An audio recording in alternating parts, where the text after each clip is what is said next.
Hello, a very good evening to you. Welcome to ITV News. This is Monday night's calendar. Hello, thank you for joining us, and these are tonight's main stories.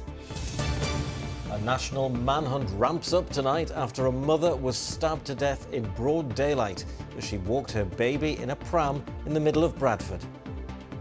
I heard screaming. I was inside. I ran down, and then I saw a few people around her. I went down, tried to check her, seen her pulse. She was already gone, I think. It is tragic, because especially something happening in broad daylight. My concern is, are we all safe here now? This is a city left shocked and frightened by this brutal murder. Police have been giving more details about their investigation. I'll bring you those shortly. Also tonight, 2 people die after a fire rips through a family home in Chesterfield. Authorities there are working to establish how it started. In sport, and then there were 3. Rotherham are relegated from the Championship, leaving a trio of Yorkshire teams fighting for survival or for promotion. And so impressive. We're at the Yorkshire family-run firm, preparing to take centre stage at a right royal birthday celebration.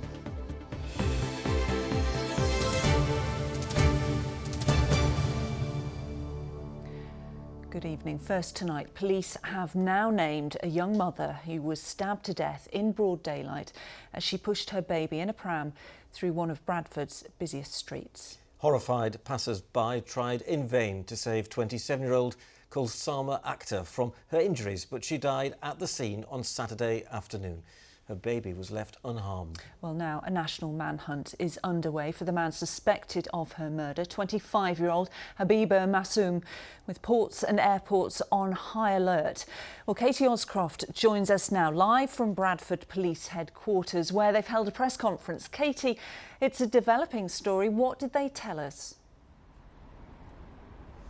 Well, Lara, that Massoum is still on the run. He's from Oldham, but he has contacts in Burnley and Chester. But by alerting the ports and airports quickly, they do believe he remains in this country. And police forces everywhere are helping with this investigation now. Officers are also reiterating to the public that, however shocked and angry they may be at what's happened, not to approach this man, but to contact them straight away. They say whilst they found a knife at the scene of this murder, they cannot guarantee that this man is not armed. The face of the man wanted by the police, suspected of murder.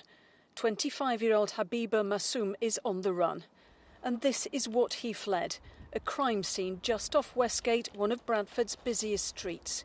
He was captured on CCTV as he caught a bus across the city on Market Street soon after. Kulsama Akhtar was stabbed to death as she pushed her baby in a pram. West Yorkshire Police say they're doing all they can to find the person who did this. There are significant resources conducting CCTV and house-to-house inquiries, and we also have local Bradford officers carrying out increased patrols in the area, which I hope will be of some reassurance to residents. With the support of other forces, we have conducted a number of raids in the Burnley and Oldham and Chester areas in the search for Massoum. And during these searches, a 23-year-old man has been arrested on suspicion of assisting an offender and is now in police custody. Gio Khan was working opposite when this happened. Whatever happened is a very sad thing. And I heard screaming. I was inside. I ran down. The lady used to come mostly every second day, and with other ladies. She was so innocent. Going with the baby, pram, everything. She was very, very innocent person. A smile on her face. So bad for the... The man now lying low has previously been happy to speak in public. A Bangladeshi student, he is familiar to his YouTube followers, blogging about his life. But with his whereabouts a mystery, the aftermath of what happened has left its mark on people here. Adila, who's pregnant, and her mother Sabina say they're frightened. My concern is, are we all safe here now? Something that, that's not happening in broad daylight here, especially in Bradford, busy area like Westgate, and on a Saturday as well. Are we all safe?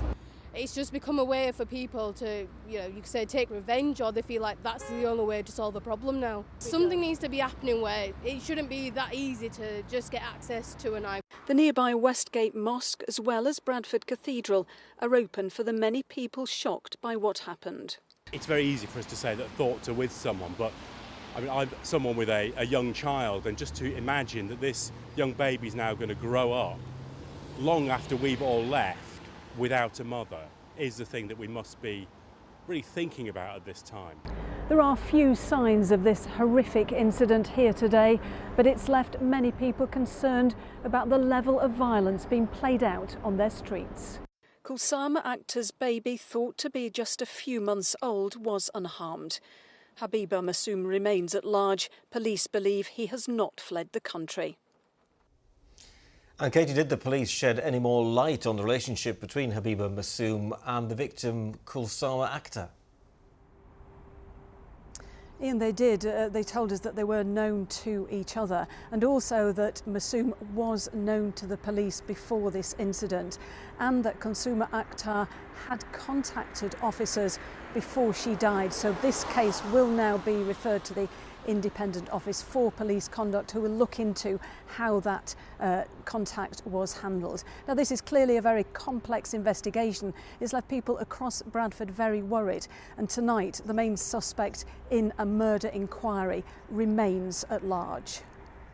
Katie, thank you very much. Live in Bradford for us tonight, and of course we'll bring you any developments on that story as soon as we get them on our website. Just go to itv.com/calendar. And you are watching Monday night's calendar. Thanks for being with us this evening. And still to come on the programme tonight, by royal appointment. We're at the family-run firm in Haworth, which is preparing to ensure the King's birthday celebrations are, well, fit for a king. And after a weekend of warm, sunny spells, strong winds and heavy showers, where does this week lead us? All the detail a little later on.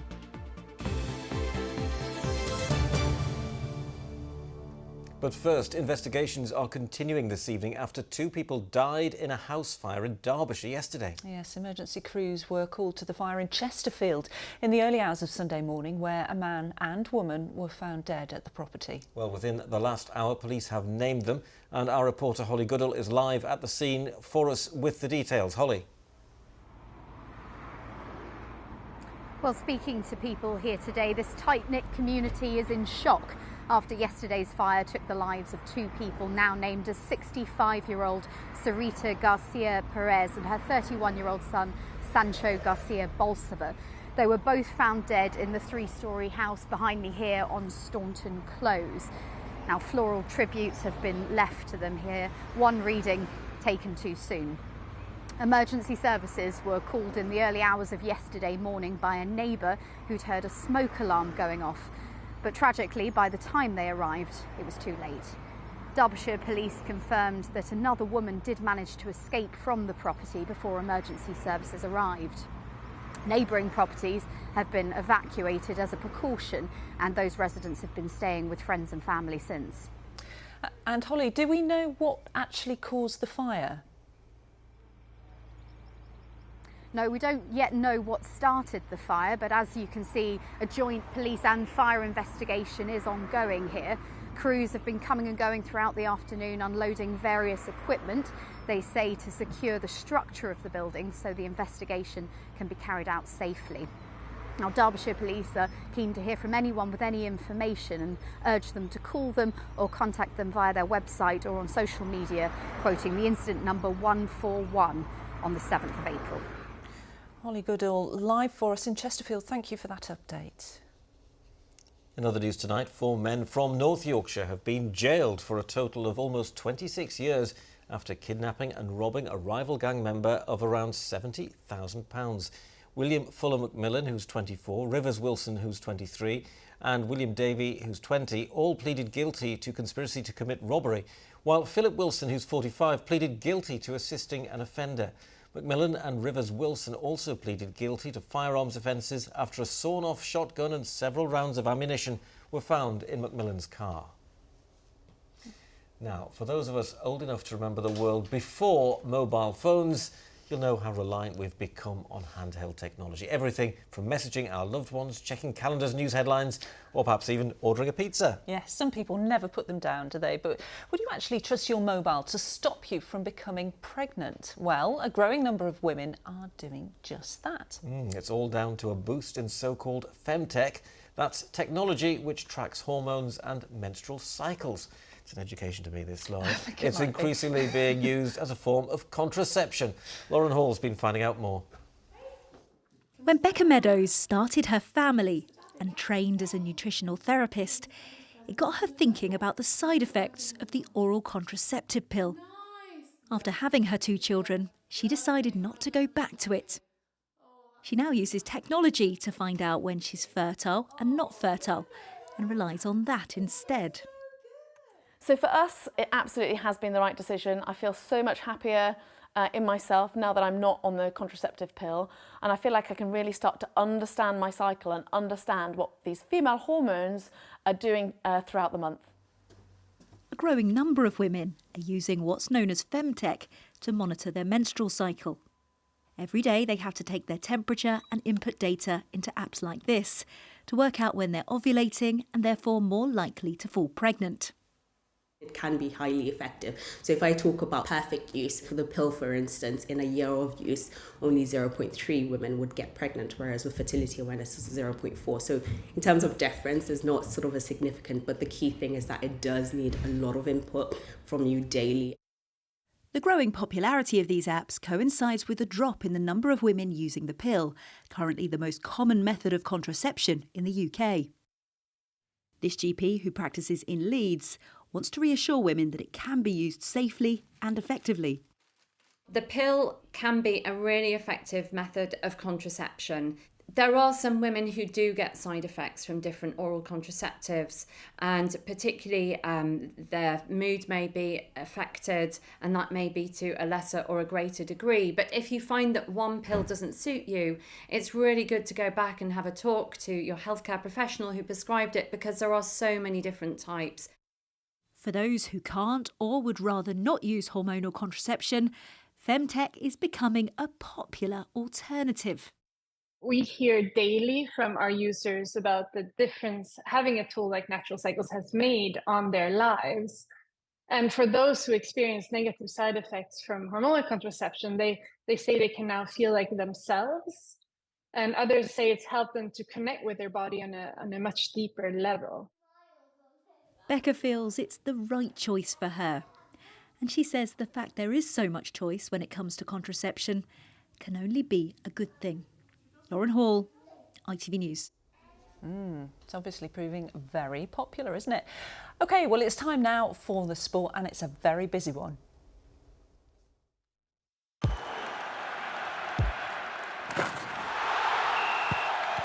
Zero Accounting Software sponsors ITV Regional Sports Report. And it's good evening to Chris, who's with us in the studio, and exciting times for a lot of people as the football season draws to a close. Yeah, exciting, isn't it? Nervy, terrifying, all the emotions at this time of the year if you're a football fan. One issue has already been resolved, we'll get to that soon, and barring a minor miracle, Sheffield United will be relegated out of the Premier League within the next few weeks. Sadly, time has run out for Rotherham. Their relegation from the Championship was confirmed on Friday night. Following this 1-0 defeat at home to fellow strugglers Plymouth. The Millers haven't been good enough all season, and manager Liam Richardson admitted as much after the game.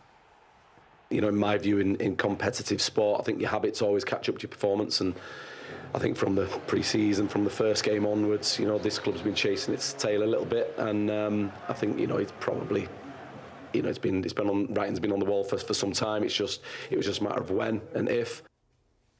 Well, that result at the New York Stadium didn't do either Huddersfield or Sheffield Wednesday any favours, but they both responded with wins themselves. Now, this is how it looks at the bottom of the Championship right now. Tight, isn't it, if you look at it? Just 2 points separating Sheffield Wednesday in 23rd from Plymouth in 19th. And as you can see, Huddersfield now out of the relegation spots. How important could this stoppage time winner from Reece Healey against Millwall prove to be? Meanwhile, Sheffield Wednesday's 2-0 victory at QPR kept them very much in contention to stay up.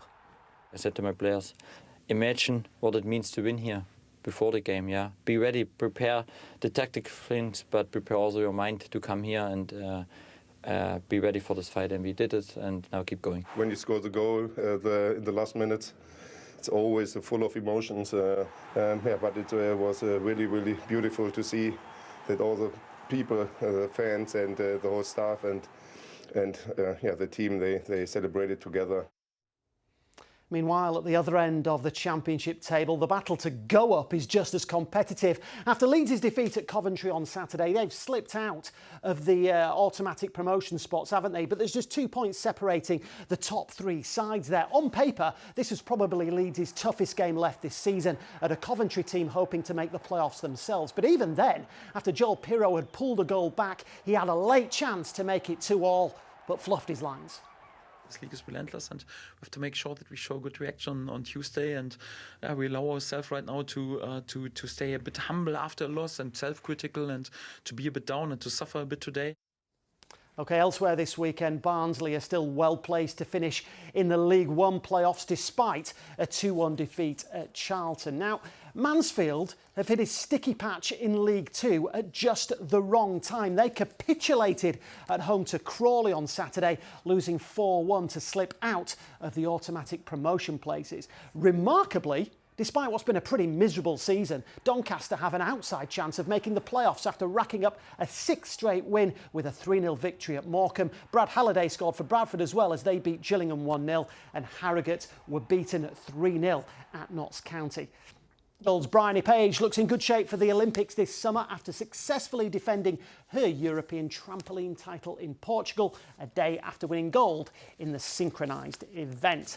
And finally from me, as expected, Yorkshire's opening county championship game of the season against Leicestershire has ended in a draw. The weather dictated the result, but the supporters who were up at Headingley today were treated to a batting masterclass from Harry Brook, the Yorkshire and England star hitting a sublime unbeaten century before raising his bat to the heavens in memory of his grandma, who passed away earlier this year. That was nice, wasn't it?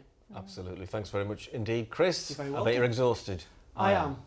It's been a long weekend, even longer day today. Putting all that together. Oh, he's well, I tell you what, I had an early start this morning because I took George out for a walk, the dog. Had to wear a big winter coat, Kerry, because the weather is just not spring-like. It's very up and down, isn't it? I mean, it did feel definitely warmer at the weekend. We got highs of nearly 20 degrees on Saturday. Warm. So when the sun came out, it was great, but it was very windy. Of course, we had Storm Kathleen across the whole of the UK. And actually for the UK on Saturday and Sunday, we had between 55 and 65% of the whole of the UK's energy produced by winds, which is really, really good. A big thank you to Ian Moorcroft for this shot. He's from Derbyshire, who is in Bridlington. Yesterday, wind energy generation for the whole of Europe, we were #1. So yeah, that was Storm Kathleen. The positive side, of course, it was very windy. And this was the beach at Bridlington, where we did have our highest temperature, 19.5 on Saturday. Still very gusty and blustery, even at the coast, 50-mile-an-hour winds over the weekend. Sand coming across, I know, can't you? yeah, shifting sand. It looks amazing, but I imagine for the dog walk, first thing yesterday was quite blustery. Now, everyone's talking about not the winds today, they're talking about something else happening kind of right now across the planet. A lot of people getting a very total excited. solar eclipse. Now it's happening across the States, Canada, Mexico. Not for us, unfortunately. There's a very small chance of a partial solar eclipse. This is the last one we had, which was October in 2022. And it's really western parts of the UK, Ireland and the Western Isles of Scotland that stand a tiny chance of getting a partial eclipse. And that's just at 9:55, which is just as the sun is setting. Our next eclipse, well, we've got a total lunar eclipse and a partial solar eclipse next year. So put those dates in your diary. But if you want a total solar eclipse, we have to wait until 2090. So that's 66 years' time, unfortunately. Or watch it on the internet. Or just watch it on Telebox, yeah. Thanks. Now, finally tonight, if you were one of the 18 million viewers tuning in for the King's coronation last year, well, you'll have no doubt been impressed by the pomp, ceremony and regalia of the event. But what you might not know is that some of the items on show were lovingly created right here in Yorkshire, in Haworth to be precise. Of course they were. And this year, family-run firm Wydeen Weaving have been chosen to produce the King's colours for Trooping of the Colour, which marks His Majesty's official birthday. Well, Sarah Clark has been to see them at work.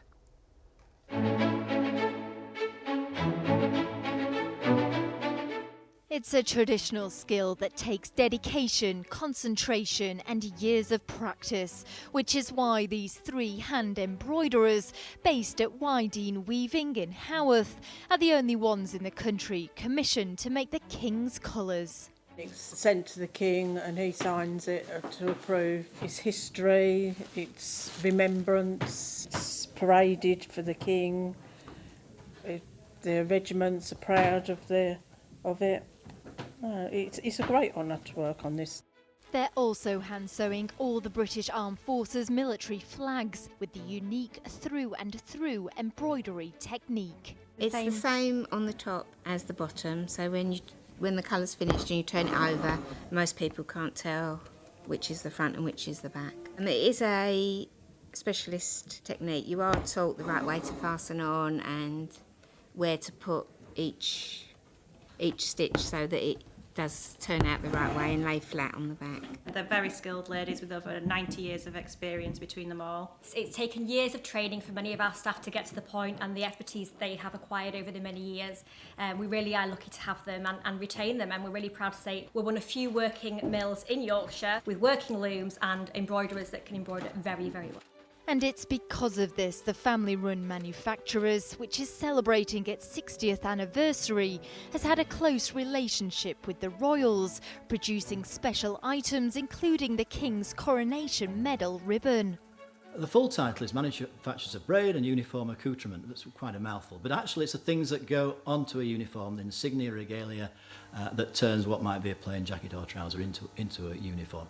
And also other items which include regimental colours and standards. Before they are in use, they are consecrated. And so we were lucky enough to go to Buckingham Palace for the consecration of the 4 colours which were used in the coronation, and the King did come and say a few words with the ladies who made them. Like something about beautiful stitching, and I didn't give you very long to do it. That's probably the best compliment you can ever get, is it? Yeah, you can't beat the King. And following the Royal Seal of Approval, today they were awarded the Coronation Medal. Well deserved. Sarah Clark, ITV News in Haworth. Wonderful. Well, they certainly got the Royal Seal of Approval for their stitching, didn't they? They certainly did. But will the weather forecast get the Royal Seal of Approval? I don't know. Let's find out from Kerry now. Good visibility on the horizon. TUI sponsors ITV Yorkshire Weather. Hello again. Yes, another week, another messy story to tell you over the next few days. Rainbows for the start of this week, so sunshine and showers, generally changeable conditions, wet and windy. And although we will see some sunshine, I think it won't become drier and warmer until we reach the end of the week and it's not necessarily settled. We've generally still got low pressure in charge, a brief pocket of colder air tomorrow with strong winds, then a spell of rain pushing through the middle part of Wednesday. By the second half of the week, we have got high pressure on our charts, but to the south of the UK, and it's around that high we'll start importing some milder air again towards the weekend, but not necessarily settled. The isobars are still pretty tight across the UK, so strong winds will persist at times. During the course of this evening, heavy showers pulsing northwards, and then there will be a brief respite to drier, clearer conditions. But in general, as we head into the early hours, it might be dry, but there's a damp theme to things as we head into the early hours of tomorrow. The winds will be light and temperatures nothing too chilly. As we head through into tomorrow, 6:19 and 7:58 are your sun times. We've got one little feature spiralling and pushing out into the North Sea tomorrow morning, and as it does so, it introduces a strong northwesterly flow into the afternoon. Showers will form in bands, merging to longer spells of rain. Temperatures won't reach much higher than 10 or 11. Add on the chill from that very strong and gusty northwesterly. It will feel more like 5 under the heavier downpours as we head into Tuesday afternoon. The best of the weather comes through tomorrow evening, drier, clearer and colder, and then that spell of rain from the west, at least for a time during the course of Wednesday, but hopefully a little bit warmer and a little bit better towards the end of the week. TUI sponsors ITV Yorkshire Weather. There you go. I don't really like the word, but changeable for another week. It's annoying, isn't it? But it must be spring-like because bluebells are out in the garden. Oh, they are, yeah. That's yeah. nice. Good word, changeable, though, when you're a weather forecaster, I think, don't you? As long as you don't say all the time. Gets you out of everything, doesn't it? That's it. Have a very good evening. We'll see you tomorrow. Good night. Thanks for watching. Bye-bye. Bye.